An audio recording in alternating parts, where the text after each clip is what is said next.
Hello दोस्तों, किसी भी कंपनी में पैसा इन्वेस्ट करते समय ये देखना बहुत ज़रूरी होता है कि वो कंपनी जिस इंडस्ट्री पे या जिस सेक्टर पे काम कर रही है उस सेक्टर की या उस इंडस्ट्री की इन फ्यूचर क्या ग्रोथ पॉसिबिलिटीज़ है। और ये सब कुछ अच्छी तरह से स्टडी करने के बाद ही हम लोग किसी कंपनी में इन्वेस्टमेंट डिसीजन ले सकते हैं।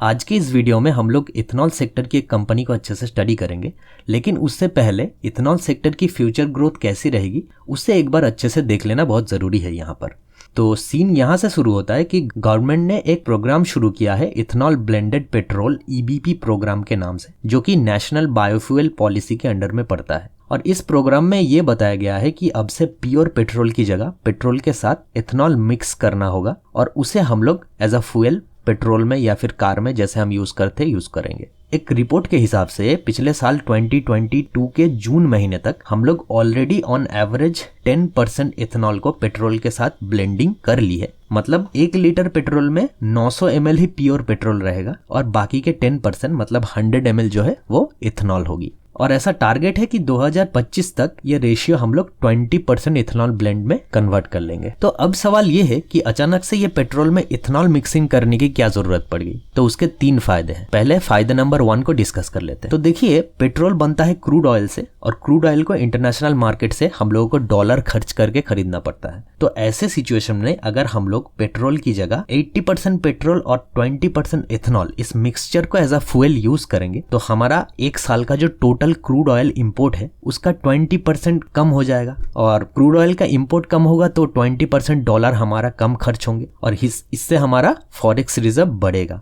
फॉरेक्स रिजर्व बढ़ेगा तो इंडियन रुपीज भी स्ट्रांग होगी और इसकी वजह से और इन सब की वजह से इंडियन इकोनॉमी भी स्ट्रांग होगी। तो ये रहा पहला फायदा, जो कि देश का फायदा। अब दूसरा फायदा, पेट्रोल की बजाय अगर हम इथेनॉल को एज अ फ्यूल यूज करेंगे तो कंबशन इंजन से जो धुआं निकलता है और उसमें जो कार्बन रहता है वो थोड़ा कम निकलेगी। तो इसकी वजह से क्या होगा कि एयर पोल्यूशन बहुत कम होगा और जीरो कार्बन एमिशंस जो टारगेट है जिसकी तरफ पूरी दुनिया भाग रही है उस टारगेट को हम बहुत जल्दी अचीव कर पाएंगे। अब तीसरा फायदा है हम लोगों का फायदा। वो क्या है? वो ये है कि पेट्रोल की प्राइस आज के डेट में 100 से भी ऊपर पहुंच चुकी है, बट इथेनॉल जो है वो 50 से 60 रुपीस पर लीटर के हिसाब से इजीली मिल जाती है। तो ऐसे मौके पर अगर हम 20% इथेनॉल मिक्स्ड पेट्रोल को यूज करेंगे तो कहीं ना कहीं हमारा जो फ्यूल कॉस्ट है वो थोड़ा सा कम आएगा और इसी वजह से हमारे पॉकेट के लिए भी ये काफी फ्रेंडली हो जाएगी। मतलब हमें पेट्रोल सस्ता पड़ेगा अब से। तो इसीलिए और इन सब की वजह से गवर्नमेंट भी पूरी तरह से एक्टिव है कि जल्द से जल्द 20% इथेनॉल ब्लेंडेड पेट्रोल कंप्लीट हो पाए। आज की डेट में इंडिया की जो पर डे का टोटल पेट्रोल कंजम्पशन है वो approximately 63 crore 60 lakh litres per day की है और इसका 20% होता है 12 करोड़ 72 लाख लीटर्स के आसपास। इसका मतलब जब हम लोग 20% इथेनॉल ब्लेंडिंग अचीव करेंगे उस वक्त इंडिया की इथेनॉल कंजम्पशन होगी यही 12 crore 72 lakh litres per day की। तो आप सोच सकते हैं कि कितनी बड़ी डिमांड है इथेनॉल की। इसीलिए आज हम लोग एक इथेनॉल प्रोडक्शन कंपनी को अच्छे से स्टडी करने वाले हैं और उसके साथ ये समझने की भी कोशिश करेंगे कि इतनी ह्यूज डिमांड को फुलफिल करने के लिए कंपनी पूरी तरह से रेडी है कि नहीं। लेकिन उससे पहले कंपनी के बारे में एक बार अच्छे से जान लेते हैं। तो ये जो कंपनी है वो साल 1939 में शुरू हुई थी और आज के डेट में ये कंपनी कर्नाटका स्टेट के लीडिंग शुगर फैक्ट्रीज में से एक है। कंपनी का मेन काम है शुगर मैन्युफैक्चरिंग एंड सेलिंग, लेकिन शुगर के अलावा ये कंपनी बहुत से इंडस्ट्रियल और पोर्टेबल अल्कोहल मैन्युफैक्चरर और सेल्स भी करती है। उसमें से इथेनॉल मेन प्रोडक्ट है। इसके अलावा ये कंपनी इलेक्ट्रिसिटी जनरेशन और पावर डिस्ट्रीब्यूशन का काम भी करती है। कंपनी के नाम है उगर शुगर वर्क्स लिमिटेड और ये बीएसई और एनएसई दोनों पे लिस्टेड है और उन दोनों लिस्टिंग कोड आप ये स्क्रीन पर देख सकते। तो चलिए अब कंपनी के बिजनेस को अच्छे से समझ लेते हैं। शुगर केन, जिसे हम गन्ना बोलते हैं, ये वो मेन रॉ मटेरियल है जिसके बिना ये कंपनी नहीं चल सकती। आज के डेट में इंडिया की 3 मेजर स्टेट्स है जहां पे बहुत ज्यादा गन्ने की खेती करी जाती है, महाराष्ट्र, उत्तर प्रदेश और कर्नाटका। और ये जो 3 स्टेट है ये 3 स्टेट का जो टोटल गन्ना प्रोडक्शन है वो पूरे इंडिया की 75% प्रोडक्शन से भी ज्यादा है। और इस कंपनी का जो प्लांट्स है वो दोनों प्लांट्स ही कर्नाटका स्टेट पे है और इसी वजह से इजीली ये कंपनी को शुगर केन की सप्लाई मिल जाती है एज अ रॉ मटेरियल। इसके अलावा कंपनी ने रिसर्च एंड डेवलपमेंट करके लोकल फार्मर के साथ टाई अप किया है और नियरेस्ट जो कृष्णा रिवर है उसके पानी को अलग से ट्रीटमेंट करके फार्मर्स को भेज रही है, जिससे कि 100 मेट्रिक टन पर एकर्स के हिसाब से गन्ने की हाई प्रोडक्शन अचीव हो सके। शुगर केन्स को खेत में से लाकर उसको क्रशिंग करके 3 टाइप की प्रोडक्ट्स बनाई जाती है। पहला और मेन प्रोडक्ट है व्हाइट क्रिस्टल शुगर, जिसे हम लोग चीनी बोलते हैं और हम सबके घर में मिलता है। इसके अलावा 2 और प्रोडक्ट है, बैगस और मोलस, जिसको आगे डिस्टिलरी पे प्रोसेस किया जाता है और इसी से ही इंडस्ट्रियल और पोर्टेबल अल्कोहल बनाई जाती है और उसमें से इथेनॉल सबसे ज्यादा प्रोड्यूस होने वाली एक प्रोडक्ट है। उसके बाद तीसरा चीज है इलेक्ट्रिसिटी जनरेशन, जिसे कंपनी बहुत सी इलेक्ट्रिक सप्लाई कंपनीज के थ्रू डिस्ट्रीब्यूट करती है। डिस्टिलरी डिवीजन पे मेनली इथेनॉल की प्रोडक्शन होती है और इथेनॉल के साथ साथ रेक्टिफाइड स्पिरिट, मॉल्ट स्पिरिट और न्यूट्रल अल्कोहल की भी प्रोडक्शन करी जाती है। कंपनी के 2 डिस्टिलरीज और 1 IML यूनिट है और दोनों डिस्टिलरीज की total capacity 75,000 litres per day की है, मतलब 75 KLPD। हाल ही में लेकिन कंपनी के उगर प्लांट में 2 कैपेसिटी एक्सपेंशन कंप्लीट हुई है, जिसमें से एक है 200 KLPD मतलब 2 लाख लीटर्स पर डे की एक्सपेंशन और दूसरा है 645 KLPD मतलब 6,45,000 लीटर्स पर डे एक्सपेंशन है। और ये दोनों एक्सपेंशन सिर्फ और सिर्फ इथेनॉल प्रोडक्शन के लिए करी गई। तो आप सोच सकते हैं दोस्तों कि इथेनॉल ब्लेंडिंग के लिए ये कंपनी अपने कैपेसिटी को 75 KLPD से सीधा 200 और इधर 645 मतलब टोटल 845 KLPD में कन्वर्ट कर लिया है और ये 10 गुना से भी ज्यादा का कैपेसिटी एक्सपेंशन है दोस्तों। और मैनेजमेंट ने भी इसी बात को पिछले साल 24 जनवरी को नोटिस जारी करके दोनों एक्सचेंज को बताई है कि कंपनी के अभी जो rated total ethanol production capacity है वो 800 KLPD है मतलब 8 लाख लीटर्स पर डे की है। और उसके कुछ टाइम बाद इसी महीने 14 अप्रैल 2023 को कंपनी ने फिर से एक्सचेंज को बताई कि टोटल 845 KLPD की प्रोडक्शन कैपेसिटी में से 245 KLPD मतलब 2,45,000 लीटर्स पर डे की इथेनॉल प्रोडक्शन कंपनी ऑलरेडी शुरू कर दी है। कंपनी के 2 प्लांट्स है, एक है उगर यूनिट जो कर्नाटका स्टेट में बेलागाम डिस्ट्रिक्ट में पड़ता है और दूसरा है जिवर्गी यूनिट, ये भी कर्नाटका स्टेट में है लेकिन कालाबुर्गी डिस्ट्रिक्ट में लोकेटेड है। देखिए, शुगर प्रोडक्शन और पावर जनरेशन ये वो 2 काम है जो कंपनी के दोनों यूनिट पे ही कंप्लीट होती है, लेकिन जो डिस्टिलरीज का काम है वो सिर्फ उगर यूनिट पे करी जाती है। ओके, तो अभी तक हमने देखा कि किस तरह से कंपनी की बिजनेस चल रही है और कंपनी के प्लांट्स और डिस्टिलरीज कहाँ कहाँ पे लोकेटेड है, वो सब कुछ हमने देख लिया। अब बारी है कंपनी के क्वांटिटेटिव एनालिसिस की।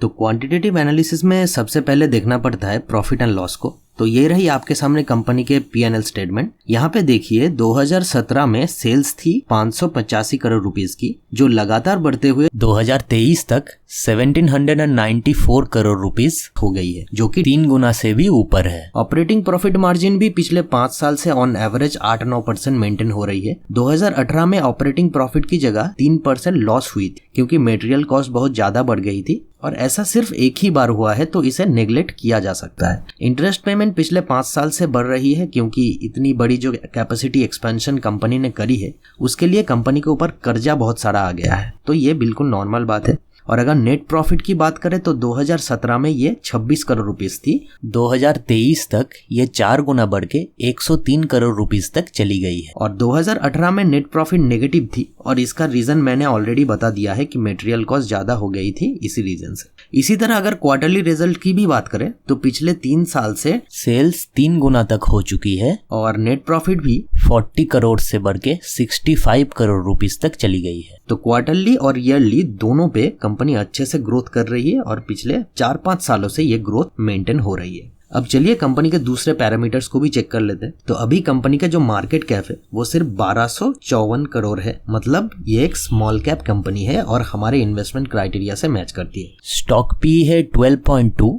और इंडस्ट्री पी है 10.8। इंडस्ट्री पी से ज्यादा पी पे कंपनी मिल रही है तो कंपनी ओवरवैल्यूड है ऐसा कहना ठीक नहीं होगा, क्योंकि उसके लिए हमें पहले पेग रेशियो देखना पड़ता है। पेग रेशियो है 0.43 और ये वैल्यू 1 से काफी नीचे है, तो वैल्यूएशन के हिसाब से ये कंपनी बिल्कुल ठीक है। प्रैक्टिकली अगर देखें तो ये वैल्यूएशन उतना बुरा भी नहीं है, क्योंकि कभी कभी फ्यूचर ग्रोथ और कंपनी की परफॉर्मेंस देखकर मार्केट क्या करती है, थोड़ी सी ज्यादा कंपनी को वैल्यू कर देती है। और जिस तरह से अपकमिंग डिमांड के लिए कंपनी अपने आप को तैयार किया है उस हिसाब से देखें तो कंपनी ओवरवैल्यूड बिल्कुल नहीं है। कंपनी बुक वैल्यू है 19.5, लेकिन उससे ज्यादा इंपॉर्टेंट है प्राइस टू बुक वैल्यू और वो है 5.71।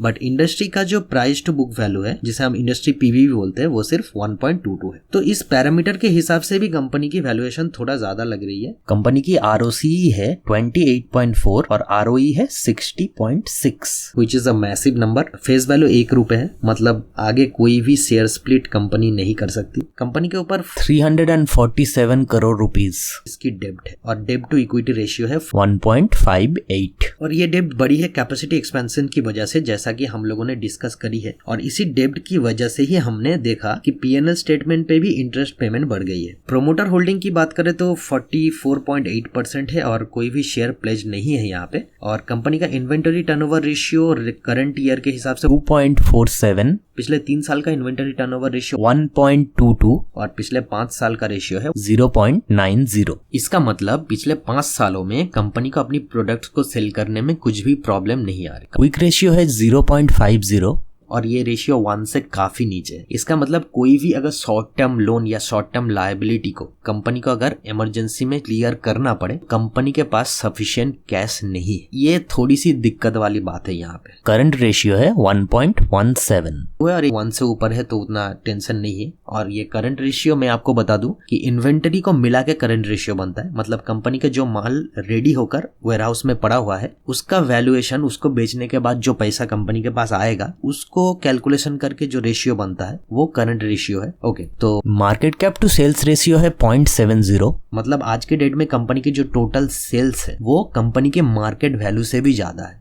ओके, तब प्राइस चार्ट को देख लेते हैं। आज की डेट में इसका करंट मार्केट प्राइस है 111 रुपए के आसपास और पिछले 5 सालों में ये कंपनी ऑलमोस्ट 6 गुना से भी ज्यादा का रिटर्न दिया है। और पिछले 1 सालों में ये ऑलमोस्ट 120% पॉजिटिव रिटर्न दिया है। मतलब 1 साल में कंपनी की शेयर प्राइस ऑलमोस्ट डबल हो चुकी है। अभी stock price all time high के आसपास चल रही है और ये 50 डीएमए और 200 डीएमए दोनों के ऊपर चल रही है। ओके दोस्तों, तो अब वक्त है फाइनल डिसीजन की और फाइनल कंक्लूजन की कि क्या हमें उगर शुगर में इन्वेस्ट करना चाहिए या नहीं करना चाहिए। कंपनी तो स्मॉल कैप कंपनी है और बहुत बड़ी ग्रोथ ये कंपनी लेने वाली है। उस हिसाब से तो ये कंपनी अभी बच्ची है, तो इसका पूरा ग्रोथ अभी बाकी है। और सबसे जरूरी चीज, इथेनॉल के लिए कंपनी ने जो कैपेसिटी एक्सपेंशन करी है वो 75 KLPD से सीधा 845 KLPD, मतलब 10 गुना से भी ज्यादा का एक्सपेंशन कर लिए। और जैसा कि मैंने कहा, गवर्नमेंट बायोफ्यूल पॉलिसी के हिसाब से ऑलरेडी हम लोग 10% इथेनॉल ब्लेंडिंग अचीव कर ली है और 25 तक तो 20% इथेनॉल ब्लेंडिंग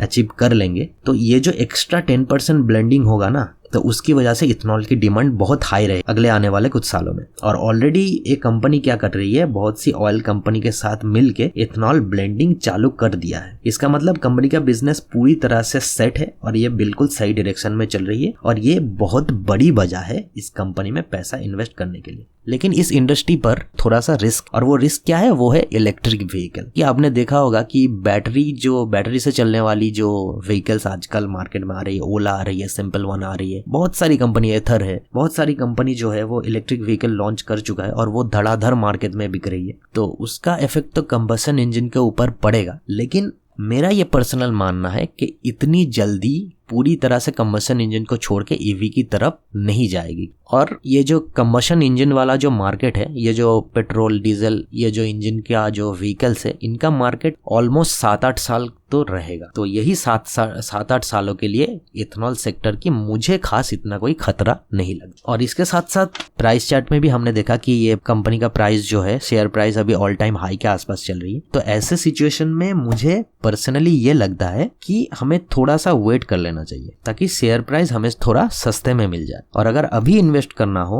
तो आप जितना पैसा इसमें डालने वाले थे उसका आधा पैसा आप अभी इन्वेस्ट कर दीजिए और उसके बाद जब प्राइस स्टेबल हो जाए, सब कुछ ठीक हो जाए, जैसा जैसा होगा आप उस हिसाब से इन्वेस्ट कर दीजिएगा बाकी का आधा पैसा। और मेरे हिसाब से ये जो सिस्टम है ये ज्यादा बेहतर रहेगा। लेकिन ध्यान रहिएगा, ये मेरी तरह से किसी भी तरह की कोई इन्वेस्टमेंट एडवाइस नहीं है और ना मैं कोई सर्टिफाइड मार्केट एनालिस्ट हूँ। किसी भी कंपनी में पैसा इन्वेस्ट करने से पहले आप खुद एक बार अच्छे से जरूर रिसर्च कीजिए या कोई फाइनेंशियल एडवाइजर से एक बार एडवाइस तो जरूर लीजिएगा। Thanks for watching this video. जय हिंद दोस्तों।